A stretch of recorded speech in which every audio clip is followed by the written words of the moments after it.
Mengenal Mahapatih Gajah Mada, ia lahir pada tahun 1290 dan wafat pada tahun 1364.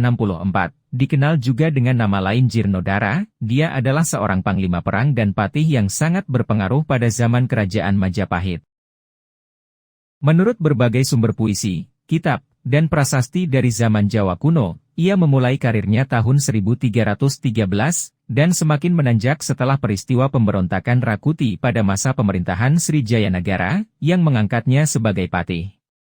Dia diangkat menjadi patih, Perdana Menteri, pada masa Ratu Tribhuwana Tunggadewi dan karirnya berlanjut hingga masa kekuasaan Hayam Wuruk yang mengantarkan Majapahit ke puncak kejayaannya.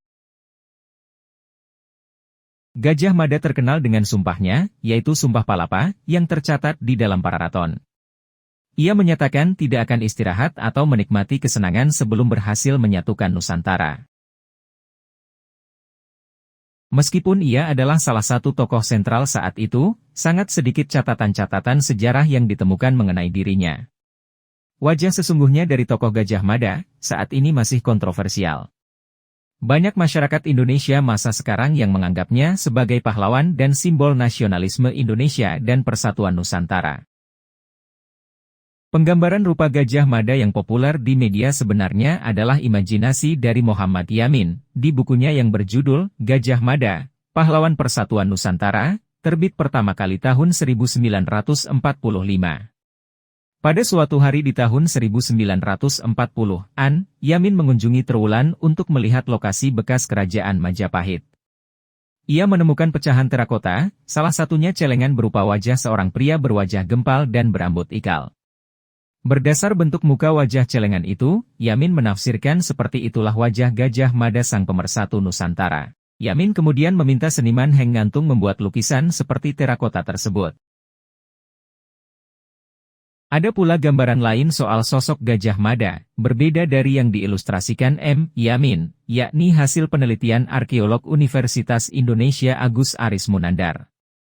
Dia mengilustrasikan Gajah Mada selayaknya sosok Bima dalam pewayangan, yakni berkumis melintang. Dalam media populer, Gajah Mada kebanyakan ditampilkan bertelanjang dada, memakai kain sarung, dan menggunakan senjata berupa keris. Meskipun ini mungkin benar dalam tugas sipil, pakaian lapangannya mungkin berbeda. Seorang patih Sunda menerangkan, seperti yang tertulis dalam Kidung Sundayana, bahwa Gajah Mada mengenakan karambalangan, lapis logam di depan dada, breast plate, berhias timbul dari emas, bersenjata tombak berlapis emas, dan perisai penuh dengan hiasan dari intan berlian. Apapun kontroversi tentang muka dan fisik patih Gajah Mada, itu hal yang wajar. Lebih penting lagi kita harus bangga, bahwa zaman dahulu telah ada seorang patih yang memiliki cita-cita mulia untuk menyatukan Nusantara menjadi jaya. Demikian, itulah cerita singkat tentang Mahapatih Gajah Mada.